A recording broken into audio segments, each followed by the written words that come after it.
Hello guys, यति बेला चाहिँ म छु दुबईको यो रुमभित्र।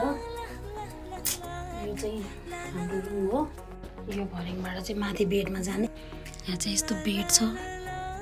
म चाहिँ अब जाँदैछु क्यारिफोर इङ्ग्लिस मलभित्र। बुढोले काम गर्ने ठाउँमा एक्लै जान्ला आज 8 गरेर।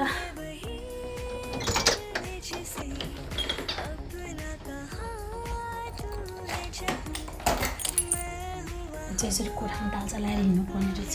यता छ बाथरुम, यता छ किचन। यहाँबाट चाहिँ बाहिर निस्किनु। म जाँदैछु ग्राउन्ड फ्लोर।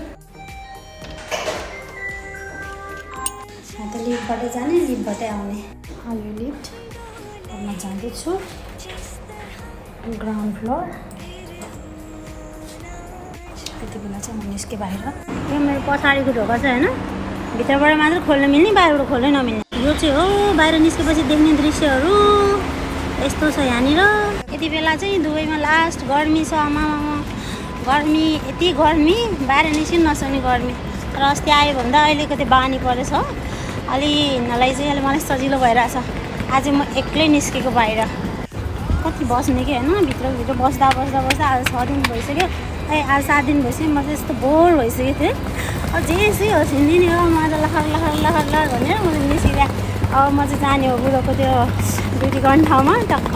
जेसै होस्, यो चाहिँ हो बुढोले काम गर्ने ठाउँ। यो इङ्ग्लिस मल। यस्तो ट्राफिक नियमहरू रहेछ होइन। यो दुबईको चर्को घाममा होइन, बाटो काट्नलाई यसरी रोकेर बस्नुपर्ने रहेछ। यहाँ एउटा यो ट्राफिक नियम अनुसार हिँडेन भने यहाँ फाइन पर्छ अरे। त्यो टक्क कुरेर बसिरहनु पर्ने। यस्तो सिग्नल हुने रहेछ कि होइन। बल्ल बल्ल बाटो काटेर आएँ। मतलब बाटो काट्न चाहिँ सजिलो छ ट्राफिक नियममा होइन, तर कुर्न चाहिँ एकदम गाह्रो कि। किनभने त्यहाँ यति गर्मी छ, त्यहाँ टक्क यस्तो गर्मीमा उभिएर बाटो काट्नुको लागि कुर्नुपर्ने रहेछ। ओ माई गड, लास्ट गर्मी कि। गर्मी नभए त केही फरक पर्ने छैन। यहाँ त नियम त एकदम राम्रो छ। ल अझै चाहिँ अब म भित्र जाँदिनँ। यहाँ चाहिँ धेरैवटा बाटो रहेछ। अब फेरि एकै दिनमा बाटो भएर केही भयो भने के गर्नु होइन, हरायो भने के गर्नु अर्काको ठाउँमा। त्यही भएर म यहाँ बाहिर बसेर उसलाई कुर्नु पर्ला। यो चाहिँ हो D6, यहाँबाट छिर्ने हो D6बाट। यति बेला चाहिँ म यहाँभित्र आइसकेँ। अब म बुढोलाई कुरेर बस्छु। बुढो कतिखेर आउनुहुन्छ अनि म बुढोसँग जान्छु। है बाहिरको गर्मी, लास्ट गर्मी छ यहाँ त। गर्मी रहेछ होइन, मलाई पहिला त थाहा थिएन। तर यहाँभित्र चाहिँ एसीमा बस्नु पाउँदा एकदम आनन्द आउँछ। रुममा पनि एसीमा बस्ने हो। यो मलभित्र पनि पुरा एसी नै हुने रहेछ नि। म त कुर्दा बोर भयो। अनि बोर भएर म त हिँडेँ। मलाई त कुर्नु जस्तो झ्याउ लाग्ने केही होइन। के गर्ने, यस्तो सपिङ सेन्टर छ। सपिङ सेन्टरमा चाहिँ हिँडेको गर्नु पर्ला जस्तो लाग्यो मलाई अब। किनभने यहाँ चाहिँ भित्र शीतल पनि छ। अनि यो कोही पनि नचिनेपछि अब तँको मको जस्तो गरेर बस्नुभन्दा चाहिँ हिँड्नु नै बेस्ट जस्तो लागेर म चाहिँ हिँडिरहेको। अब म चाहिँ यहाँभित्र हिँडिरहने। अनि अब बुढोले भेट्यो भने भेट्यो, भेटेन भने फेरि फर्केर जान्छु रुममा। अब बुढो निस्केर आउनु भएन त। म लगभग 45 मिनट जस्तो म कुरिसकेँ, तर पनि बुढो आउनुहुन्न। म त त्यही भएर हिँडिरहेको। ल अब चाहिँ लखड हिँड्ने हो। अब त्यस्तै हो अरू कुरा। म यहाँसम्म यहाँ पुरै उतैसम्म जान सक्छु, जान नसक्ने त होइन।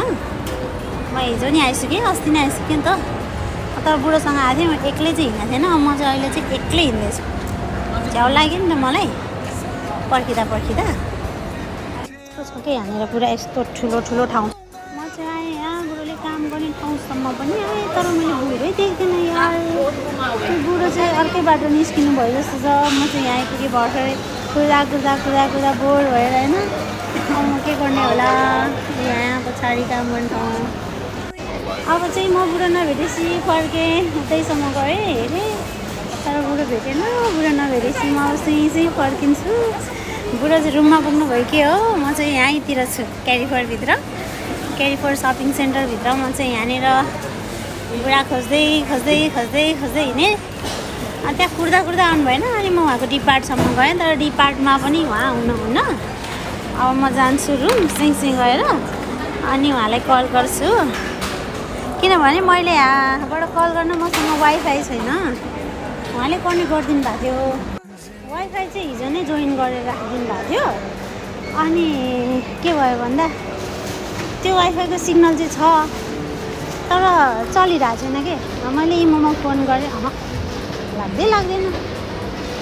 लाग्दैन ठिकै छ अब म निस्किन्छु बाहिर 11 पनि बज्यो बुढो पनि भेटेन अब म चाहिँ जान्छु रुम मलबाट निस्केपछि चाहिँ एकदम तातो छ कि गर्मी यस्तो तातो ओहो फाइनली म चाहिँ आइपुगेँ हाम्रो रुममा जाने गेटमा तर यो गेट चाहिँ कस्तो भन्दा भित्रबाट अरूले खोल्नुपर्ने के बाहिरबाट खोल्नै नमिल्ने भित्रबाटै सिस्टम छ यस्तो देखाउने सिस्टम छ भित्र त्यही भएर मान्छेले खोलिदिनुपर्छ अब फेरि रुममा गएपछि यति जोडले बोल्नु मिल्दैन सानो सोले बोल्नुपर्छ यो पार्टिसन रुम रहेछ यहाँ चाहिँ दायाँ बायाँ रुमतिर मान्छेहरू चाहिँ टन्ने सुतिरहेको हुँदैछ कि आइपुगेँ म चाहिँ रुममा अब बुढोलाई भेटाएन रुममा आइपुगेँ